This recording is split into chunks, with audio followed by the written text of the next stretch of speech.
Luka Dončić, spavaš li mirno?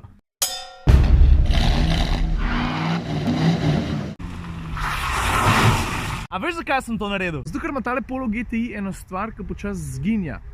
Ne samo iz športnih, tudi iz navadnih avtomobilov. Lej, to je tale hecna palčka tukaj, jo vidiš? Ker pri elektronski ročni, lahko cel dan takole delaš, pa se nam nič zgodilo. V glavnem, tole je Polo GTI. Polo GTI je tudi ta prvi Polo, ki se je pripeljal v komotar minuto. Pa je treba že čisto na začetku povedati, ne, Polo GTI se ne sliši tako dobro kot Golf GTI. A veš zakaj ne? Zato, ker nisem navajen. Golfa GTI vsak pozna.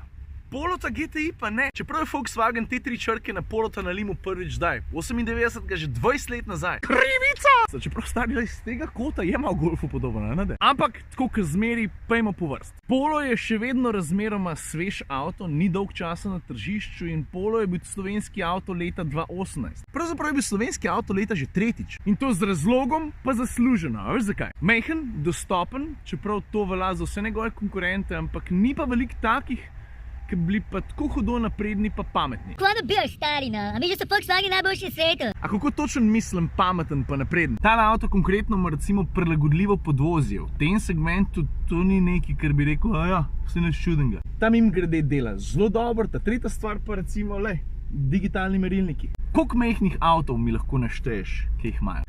Evo, pa da noš rekel, da jih nisem pokazal, takole izgledajo, pa lahko prilagajaš tudi vides. Evo, vidiš? Pa tudi na splošno po številu asistenčnih sistemov pa znanju kar izstopa. Motor, srce, prej je bil 2.0, zdaj je 1.8, turbo, 4-valjnik. No in tale mašina je sposobna na sprednja kolesa prenesti 320 Nm navora. Konjev vseh skupaj je pa tam okoli 200. Zakaj sem rekel tam okoli 200? Točno 200 jih je. Do 100 ima 6,7. Za majhen avto, karkoli pod 7 je razmeroma hiter, ampak bolj impresiven podatek je, da je ves navor, prej sem rekel, da ga je za 320 Nm, na voljo že od Jurija 500 vrtljajev. Stari, to je kar zgodi, veš, to ni dobro sam pri vsakodnevni vožnji. Kaj se pa ti premikaš? To ti fejs prav prije pri športni vožnji. Pač turbo motor ti da že zgodi tisti ruker. Drugače pa sledi klasičnemu GTI receptu, ki sem ga opisal že takrat, ko sem imel APA GTI, pa mislim, da pri Golfu GTI, sploh pa pri Polu ni nič drugače. 6-7 do 100 ja, ampak to naredi na tako uglajen način, zato ker ful dobro blaži, glede na to, da je hot hatch, zato ker je razmeroma tih, glede na to, da je hot hatch. Navadnega Pola je nižji za centimetra pa pol, zadnji konc pa toga prema s stabilizatorjem, avto se pele kar dobro. To pomeni, da bi moral po vseh pravilih zadovoljiti tam 80-85% vseh športnih voznikov, ker velika večina športnih voznikov je takih, razmeroma ležernih. Radi imajo, da avto potegne, pa da gre malo hitrejš čez ovink. Ampak overall performance, kako zna ta avto združiti športnost, pa vsakodnevno uporabnost, ki mimogrede bi spravil noter damo, ki so raž športne avte, pa bi dal avto za cel dan, pa bi ti ključe vrnila, pa bi rekel, ti veš, da so vozila GTI, pa ona rekla, a ja? Tudi to je lahko prednost avtomobila. Gospa v Ibici išče Moravče. Spaklej, Moravče so čez hrib. Pa da noš misel, da ga disam, se ima tudi elektronsko zaporo diferencijala, ki seveda ni tako učinkovita kot mehanska, ampak v ovinku se fejst potrudi, da bi ti dal, kolikor ti pač lahko da, brez da bi izgubil tisto esenco teh 3 črk GTI. Pa škoda še pomaga pri vsem tem udobju, ki ga je sposoben ponuditi.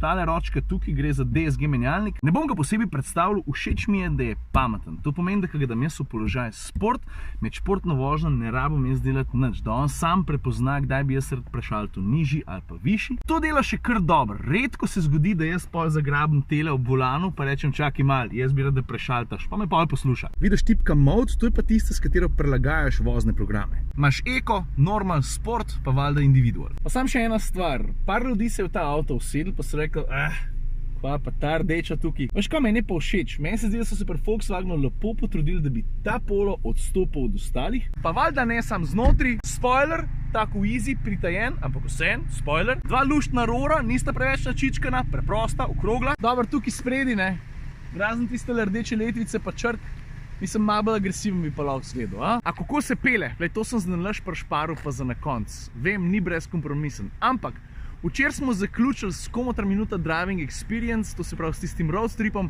kjer sem se v 3 dneh navozil z Lambo Huracanom, Fordom Mustangom V8, pa z BMW-jem M4, pa celo s Focusom RS. Ker sem na konc dneva vse tiste avte vrnil, sem se usedel v Pola GTI, pa sem si mislil, bom priznal, zdaj pa bo mal step down. Ja, avto je mal mehkejši, ni tako hardcore, kot par od tistih, ki sem jih ravno kar naštel, ampak sem šel proti Miklavšu za nalaž po stari cesti, sam za ene par ovinkov, da sem ga naslonil. In kaj se je zgodilo? Prav luštno sem užival, na čist drugačen način, ampak bistvo je, da sem užival. Tako da all in all, Polo GTI, tudi približen nisi najbolj športen, pa lahko bi še malo bolj šarp zgledal, ampak ga pa celostno ocenim, je pa lušten avto. Tam zap. A kjera stvar mi je pa pri GTI-jih, ne glede na to, kjer ga se vsedem najbolj všeč, ja klasika, Karov vzorc na zici. Za ene stvari je pa kar prav, da ostanejo tako, kot so bile. Polota GTI sem vrnil, zdaj za Polota smo rekli, ne, če mu jaz rečem, stari, a se greva športen pelat, mogoče smo na dirkališče, bo rekel, ok, lahko. No zdaj je na vrst pa tale, enak segment, tudi hot hatch, Yaris, GRMN. Če pa jaz temu ne rečem, stari, a se igra malo športen pelat, mogoče smo na dirkališče, veš kaj bo rekel? Ja, prosim.